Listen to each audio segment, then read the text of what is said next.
Are you craving chilling stories, unsolved mysteries, and urban legends that will make your skin crawl? Hit the subscribe button now so you won't miss a single episode of the most terrifying tales we bring to you. Now let's dive into the story Perfumed Nightmare.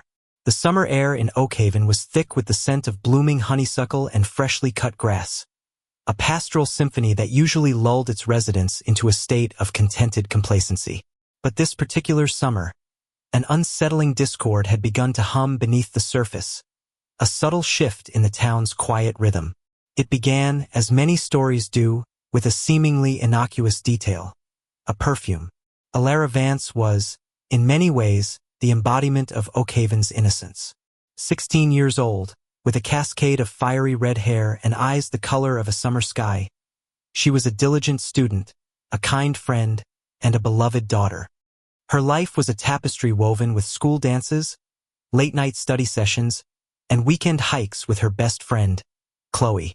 Alara had never been one for ostentatious displays. Her style was simple, her tastes understated, which was why the new perfume, a heavy, almost cloying lavender scent, was so out of character. It first appeared subtly.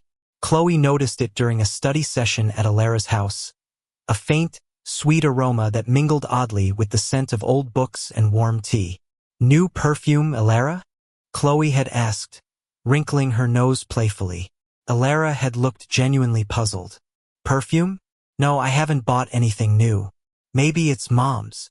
But Mrs. Vance, a practical woman who favored light floral notes, denied it. The scent lingered, an unseen guest in their home. As the days turned into weeks, the lavender became more pronounced, almost suffocating. It seemed to emanate directly from Alara, clinging to her clothes, her hair, even her skin. Friends at school started to comment, some teasingly, some with genuine concern. "Alara, you smell like a whole field of lavender," one classmate remarked, covering her nose. Alara would laugh it off, a nervous, almost hollow sound, and insist she didn't smell anything out of the ordinary. Her parents, too, became increasingly perplexed. They'd wash her clothes multiple times, use unscented detergents, but the scent persisted, a stubborn, invisible stain. Beyond the inexplicable fragrance, subtle changes began to manifest in Alara herself. She grew increasingly withdrawn, her once vibrant energy replaced by a quiet lethargy. Her grades, usually impeccable, started to slip. She spent more time alone in her room, the scent of lavender growing stronger behind her closed door. Her usual effervescent conversations with Chloe dwindled to monosyllabic responses. When Chloe pressed her, Alara would simply shrug, her eyes distant, her gaze often fixed on something unseen. One rainy afternoon, Chloe found Alara sketching intensely in her notebook. Alara had always been artistically inclined, but her usual subjects were landscapes and portraits. Now her pages were filled with intricate, almost disturbing patterns, swirling lines, intertwined tendrils, and a recurring motif of a delicate, yet strangely menacing purple flower that bore an uncanny resemblance to lavender. "What are these, Alara?" Chloe asked, a chill creeping up her spine. Alara flinched, quickly closing her notebook. "Just doodles," she mumbled, avoiding Chloe's gaze. The strangeness escalated one evening when Alara awoke screaming.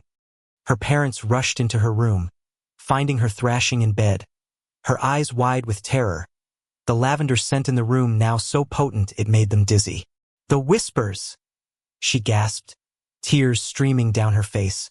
"They're telling me things." But she couldn't articulate what the whispers said, only that they were constant, insidious, and always accompanied by the overwhelming smell of lavender. Worried, her parents took her to the family doctor, Dr. Albright. He ran a battery of tests, checking for allergies, infections, anything that could explain the symptoms. All results came back normal. He suggested stress, anxiety, perhaps even a burgeoning mental health issue. He prescribed mild sedatives and recommended therapy, but even as he spoke, a flicker of unease crossed his face. He, too, had noticed the perfume, subtle but undeniably present, emanating from the girl who claimed to smell nothing. The scent, coupled with her inexplicable fear and cryptic whispers, felt wrong. It felt, he mused later, like the prelude to something far more sinister. As the chapter closes, Alara is a shadow of her former self, a prisoner in her own body, haunted by an invisible scent and unheard whispers. The once idyllic Oakhaven feels subtly altered, a sense of foreboding settling over its quiet streets. The lavender, once a pleasant garden scent, has transformed into an ominous harbinger, its sweet tendrils slowly choking the life out of a young girl, drawing her deeper into a nightmare that is just beginning to unfold. The stage is set for a desperate search for answers, as those who love Alara realize that what afflicts her is far beyond the scope of ordinary ailments. The initial confusion surrounding Alara's deteriorating condition had quickly twisted into a suffocating terror. Dr.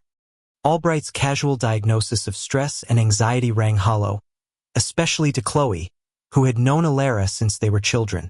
This wasn't the ephemeral turbulence of adolescence. Something profoundly unnatural was gnawing at her friend. The lavender scent that now clung to Alara was no longer a fleeting fragrance, it was a presence, an almost sentient weight that seemed to settle in the corners of rooms, curling around furniture, lingering in the folds of clothing, and crawling along the baseboards like a creeping, invisible parasite. It was as though the aroma itself were watching, waiting. Alara's body betrayed the urgency of her plight. Her vibrant red hair dulled to a sickly copper. Her skin took on the pallor of wax, and the dark circles beneath her eyes deepened into bruised crescents. She moved like a ghost among the living, her appetite waning, her sleep shallow and fragmented, her whispers growing louder with every passing day. The whispers weren't just sounds, they were visions, flickering in her mind's eye like broken film reels, always accompanied by the faintly metallic, cloying sweetness of lavender. Each utterance of the unseen voice left her trembling, and each inhalation of the scent tightened around her throat, leaving a faint, bitter aftertaste of iron. Mr. and Mrs. Vance had been drawn from anxious worry into sheer panic. Specialists were called in from the city, neurologists, dermatologists, even environmental toxicologists, all scratching their heads at the inexplicable symptoms. Tests came back flawless. Her blood was healthy, her vitals normal, her body physiologically sound. Yet she was dying, inch by inch, as if some hidden predator were draining life from her very being. Every failed explanation, every dead-end consultation only deepened the sense of futility. Chloe, unwilling to watch her friend succumb, became Alara's shadow. She arrived each afternoon at the Vance residence, sometimes reading passages of poetry aloud, sometimes forcing Alara to sip tea, sometimes simply sitting beside her, palm pressed against frail skin, willing warmth into her veins. During one particularly quiet afternoon, Chloe's gaze fell on the pages of Alara's sketchbook, and a cold dread settled in her chest. The drawings had grown more sinister, the once delicate lavender blossoms now festooned with jagged, almost predatory thorns. Their petals sagged as if poisoned, curling inward toward an unseen center. Beneath one sketch, Alara had scrawled a single word, jagged and desperate: the Weaver.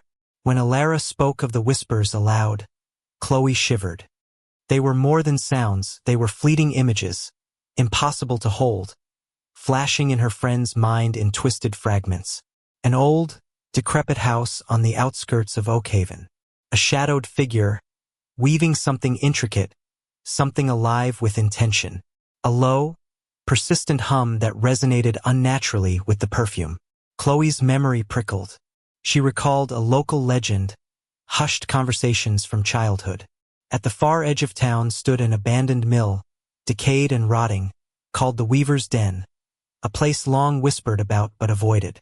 Some said it was haunted. Others said it was cursed. Driven by a desperate compulsion, Chloe began her own investigation. She spent long, tense hours in the dusty corners of Oakhaven's local library, poring over yellowed newspapers, town records, and old diaries.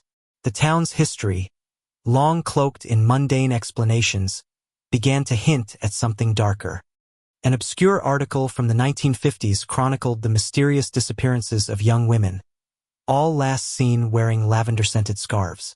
The cases had been quietly shelved, written off as runaways or tragic accidents. But the eerie coincidence sent shivers crawling down Chloe's spine. Meanwhile, Mrs. Vance experienced unnerving events of her own. Small, hand-woven sachets of dried lavender appeared in impossible places. Under Alara's pillow, tucked into the folds of her school bag, pinned inside her favorite jacket. Each sachet was carefully constructed, intricate as a miniature tapestry, and each exuded the same overpowering lavender scent.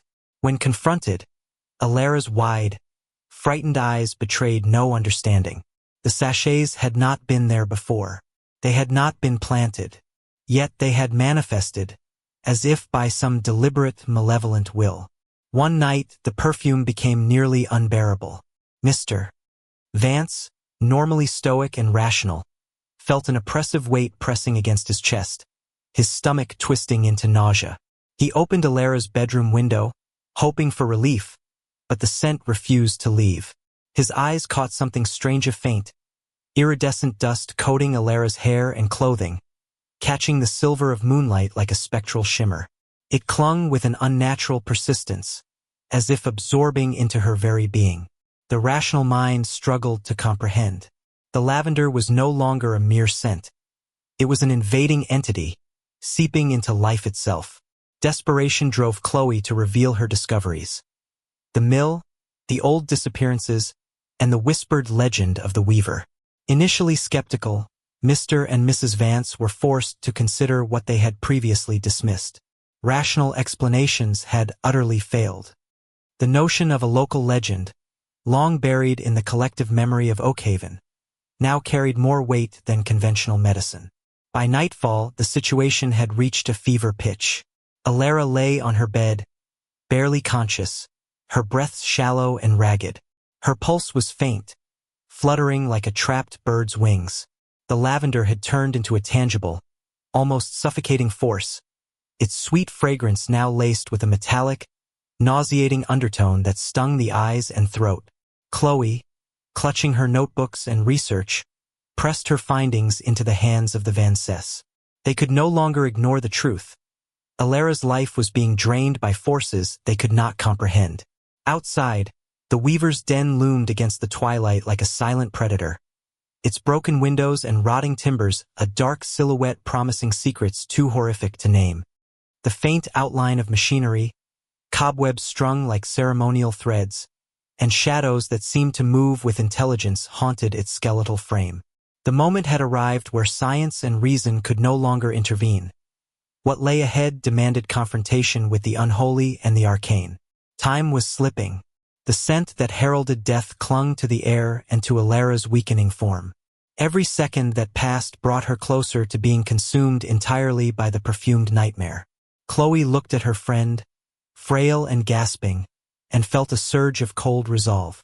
They would face the darkness of Oakhaven's past, delve into the weaver's den, and confront the entity that had claimed the town in whispers and scent. Whether they survived or became the next thread in its deadly tapestry, the horror waiting in that mill would not be denied.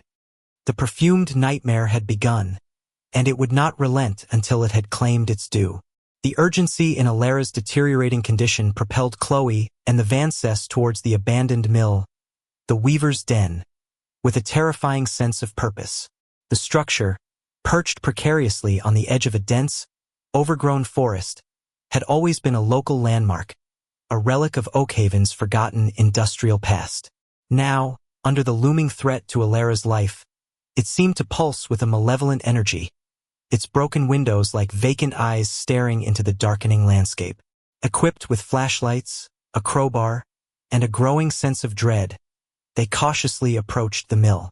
The air around the structure was different. A faint, almost imperceptible floral sweetness mingled with the damp smell of decay, a ghostly echo of the perfume that haunted Alara. The main entrance was boarded shut, but Mr. Vance, fueled by paternal desperation, managed to pry open a side door, revealing a cavernous, dust-laden interior. Inside, the silence was profound, broken only by the drip of water and the scuttling of unseen creatures. Cobwebs, thick and heavy, draped from the high ceilings like tattered shrouds. The remnants of old machinery rusted looms. Broken spinning wheels stood like skeletal sentinels, casting long, distorted shadows in their flashlight beams. The lavender scent, though subtle, grew steadily stronger as they ventured deeper. Chloe's flashlight beam danced across a wall, revealing faded, intricate drawings scratched into the plaster. They were the same swirling patterns, the same thorny purple flowers that Alara had been sketching. This solidified her conviction. Alara's visions and drawings were not just figments of her imagination. They were reflections of a hidden truth. As they explored, they stumbled upon a hidden room, concealed behind a makeshift partition of old canvases. The air here was thick with the suffocating scent of lavender, almost tangible, making their heads spin. In the center of the room stood an ancient, incredibly ornate loom, its wooden frame carved with the same swirling floral motifs from Alara's drawings. On the loom, partially woven, was a tapestry of deep purple threads, intricately patterned with stylized lavender blossoms. It was eerily beautiful and utterly chilling. Next to the loom, they found a small, meticulously organized collection of dried lavender sachets, identical to the ones Mrs. Vance had found in their house. Each sachet was a tiny work of art, woven with a precision that hinted at obsessive dedication. Scattered around the loom were old, yellow journals. Mrs. Vance, her hands trembling, picked one up. The cursive script inside was delicate but unsettling. It belonged to a woman named Isadora, a recluse who had lived in Oakhaven decades ago, known for her beautiful, intricate weaving and her strange, almost magical lavender garden. The journals detailed Isadora's obsession with a special strain of lavender, one she believed possessed the power to capture essences and bind souls.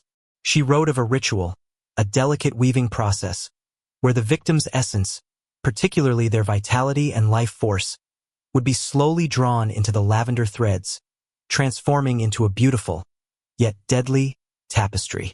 The journal entries grew darker, describing how she would choose her subjects' young women, full of life, whose radiance she wished to preserve forever. The entries chillingly matched the disappearances Chloe had read about. The most horrifying revelation came in the final journal entry. Isadora, nearing the end of her life, wrote of a successor, someone who would inherit her gift and continue her work. She described a scent-based summoning, where the potent lavender essence, once activated, would seek out a compatible spirit, a young soul with a certain artistic sensitivity and vulnerability, to be its next weaver. The entry concluded with a cryptic reference to a perfumed legacy that would forever bind Oakhaven to her dark art. As they read, the room grew colder, and the lavender scent intensified to an unbearable degree. Shadows seemed to deepen, and a faint, almost inaudible humming sound filled the air, the same sound Alara had described. It was then that Mr. Vance noticed a small, intricately carved wooden box hidden beneath the loom.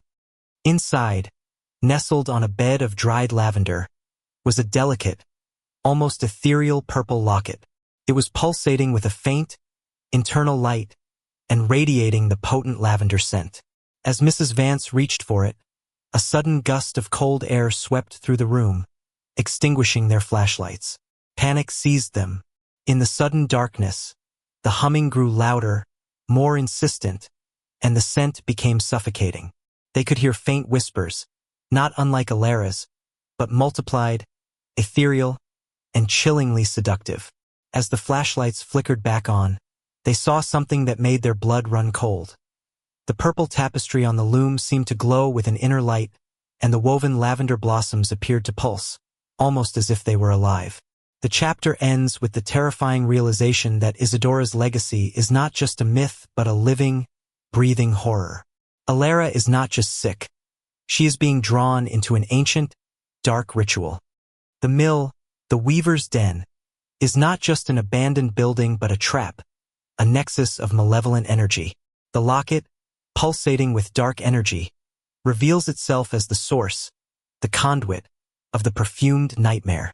They have found the origin of Alara's torment, but the discovery has plunged them deeper into a supernatural terror, facing an unseen enemy whose power transcends time and understanding.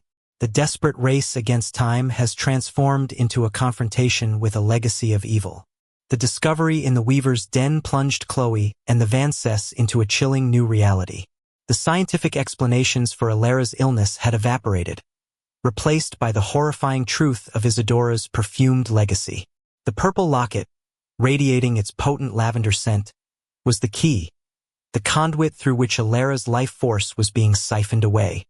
They knew they had to get it out of the mill, away from the loom, and destroy its power.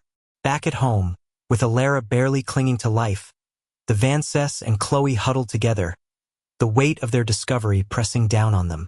The locket, now locked securely in a metal box, still faintly pulsed, a constant reminder of the unseen enemy. Alara's condition had worsened dramatically. Her breathing was shallow, her skin translucent, and the lavender scent in her room was now almost unbearable, tinged with a faint, metallic sweetness that made their stomachs churn. Her whispers had ceased, replaced by a silent, agonizing struggle. Chloe, driven by a fierce determination, pored over Isadora's journals again. She noticed a recurring theme. Isadora believed that the essence of her victims was woven into the tapestries, and that the only way to release them was to unravel the weave. But it wasn't just physical unraveling. There was a specific counter-ritual, a method to break the binding enchantment. The journal hinted at a binding of true love and a sacrifice of self. The cryptic words offered a glimmer of hope amidst the despair. They tried to destroy the locket. Mr. Vance attempted to crush it, but the metal, though appearing delicate, resisted all force. They tried burning it, submerging it in water, even burying it, but the locket remained intact, its faint pulse a mocking testament to its supernatural resilience. It seemed impervious to conventional destruction. Realizing they couldn't physically destroy the locket, they focused on the counter-ritual. The journal spoke of using a pure heart and a memory of joy to unravel the binding. Chloe, Alara's best friend, knew her heart was pure, and she knew Alara's deepest joys, their shared laughter, their secret adventures, their unbreakable bond. The counter-ritual, as pieced together from Isadora's fragmented writings, involved placing the locket near the afflicted, visualizing their most cherished memories, and speaking words of unconditional love and release. It required immense focus and emotional strength, as the binding magic would resist, attempting to overwhelm the unraveler with its own seductive power. They brought the metal box containing the locket into Alara's room. The lavender scent immediately intensified, pressing down on them. As Chloe, her heart pounding, opened the box, the locket glowed brighter, its pulse quickening. Alara stirred weakly, her eyes fluttering open, a flicker of pain crossing her pale face. Chloe sat beside Alara, holding her hand. Mrs. Vance sat on the other side, tears streaming down her face, while Mr. Vance stood guard, a silent pillar of strength. Chloe began to speak, her voice trembling at first, then gaining strength. She recounted their first meeting, their shared childhood dreams, their inside jokes, every precious memory they had together. As she spoke, the locket's glow fluctuated, sometimes dimming, sometimes flaring with a malevolent light. The lavender scent in the room seemed to push back, causing a dizzying nausea. As Chloe reached the most poignant memories of promise to always be there for each other, a shared secret whispered under a starlit sky, the locket began to vibrate. The purple light intensified, almost painfully bright. Alara, with a sudden, unexpected surge of energy, let out a soft moan, and her hand tightened around Chloe's. It was then that the unexpected happened. As Chloe continued to pour her heart out, speaking words of love and urging Alara to fight, the lavender scent in the room, which had been so oppressive, began to shift. It became thinner, weaker, almost dissipating. And then, a different scent emerged, faint at first, then growing stronger. The sweet, familiar smell of honeysuckle, Alara's favorite flower, a scent that represented everything innocent and pure about her. The locket, overwhelmed by the opposing force of love and positive memories, started to crack. Tiny fissures appeared on its surface, glowing with a purple light. With a final, faint hum, it shattered, dissolving into a fine, sparkling purple dust that vanished into the air, taking the lavender scent with it. As the locket disintegrated, a wave of palpable relief washed over the room. The oppressive weight lifted, and the air, for the first time in weeks, felt clean. Alara, gasping, took a deep, shuddering breath. Her color, though still pale, seemed to return a fraction. The change was immediate, miraculous. The chapter closes with a fragile sense of victory. The perfumed nightmare had been broken, its source destroyed, but the battle had left deep scars. Alara was alive, but weakened, needing time to heal. The Vances and Chloe were emotionally drained, but their bond, tested by unimaginable horror, was stronger than ever. The Weaver's Den still stood, a testament to a dark past, but its power had been neutralized, its legacy shattered. They had unraveled the enchantment, but the lingering question remained. How would Alara recover from such a profound ordeal, and what lingering shadows would the perfumed nightmare cast over their lives? The shattering of the locket was a seismic shift, pulling Alara back from the precipice of death. The immediate change was astounding. The oppressive lavender scent vanished completely, replaced by the clean, fresh air of her room. Her breathing normalized, and the almost imperceptible glow of purple dust on her skin and clothes faded away. The terrifying physical decline halted, and a slow, arduous journey back to health began. Alara's recovery was gradual, punctuated by weeks of profound weakness and emotional fragility. The doctors, still baffled by her mysterious illness, attributed her miraculous turnaround to a spontaneous remission. Only Chloe and the Vances knew the true story, a secret they guarded fiercely, understanding that the truth would be met with skepticism, if not outright disbelief. Physically, Alara healed. Her color returned, her energy slowly seeped back into her limbs, and her vibrant red hair regained its luster. But the psychological scars ran deep. She suffered from vivid nightmares, fragmented visions of swirling purple patterns, and the faint, phantom scent of lavender would occasionally prickle her senses, sending shivers down her spine. The whispers were gone, replaced by a lingering fear of silence. Therapy became an integral part of her recovery. She spoke of her experiences in veiled terms, attributing the whispers and scents to hallucinations brought on by stress. Her therapist, unaware of the supernatural truth, helped her process the trauma, acknowledging the very real terror she had endured, regardless of its perceived origin. Chloe was her constant confidant, her anchor, the one person who truly understood the depth of her ordeal. Their bond, forged in the crucible of shared horror, was now unbreakable. The Weaver's Den, the abandoned mill, remained. They considered having it demolished, but Mr. Vance, after much thought, decided against it. They carefully removed Isadora's journals, placing them in a secure, consecrated box, never to be opened again.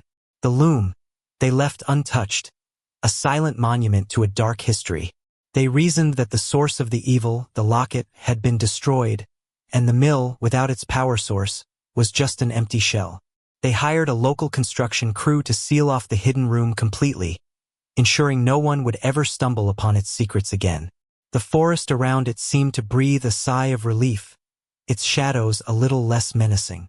Life in Oakhaven slowly returned to its normal rhythm. The town, unaware of the quiet battle waged within its borders, continued its peaceful existence. But for Alara, Chloe, and the Vances, Oakhaven would forever hold a different hue, a subtle undercurrent of awareness that stretched beyond the visible world. They learned to live with the echoes of the past, understanding that some truths are too profound, too terrifying, to share. Alara, now 18, graduated from high school with Chloe by her side. She pursued her artistic passions with renewed vigor, her sketches now filled with vibrant colors and powerful images of resilience and hope, though occasionally, a faint, almost subliminal purple thread would appear in her artwork, a subtle nod to her past.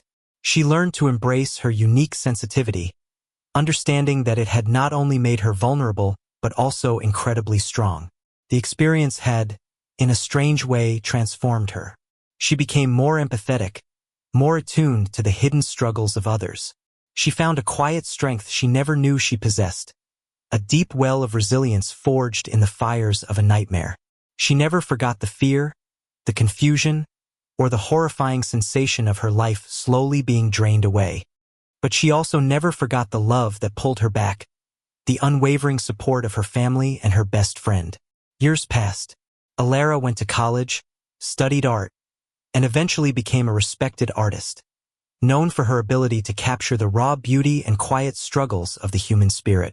She sometimes received letters from people who felt a deep connection to her work, people who had faced their own invisible battles. She never explicitly shared her story, but her art often hinted at the ethereal, the unseen forces that shape our lives. The Weaver's Den, over time, crumbled further, eventually becoming an almost forgotten ruin, reclaimed by nature. The local legends faded, replaced by new ones.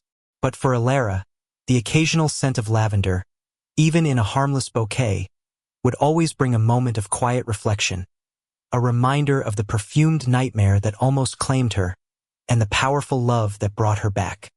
The echoes of the past would always be there, a subtle whisper in the wind, a fading shadow in the sunlight, a testament to the fact that even in the most idyllic of places, darkness can weave its most insidious tapestries, and sometimes, the most beautiful things can hide the most terrifying truths.